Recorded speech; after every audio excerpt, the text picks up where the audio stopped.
Hi, my name's Doug McClure. I'm here with GE Additive AdWorks team at the Rapid TCT conference.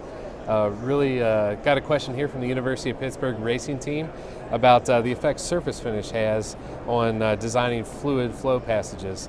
What a great question that is. That's something that we deal with every day, and it's something that we have experience in.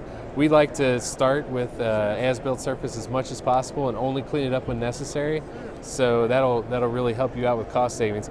Using CFD and surface treatments to get your surface finish down as needed is also what we do. So we'd love to answer more. Go to ge.com/additive and we'll love to help you out if you want more details. Thanks.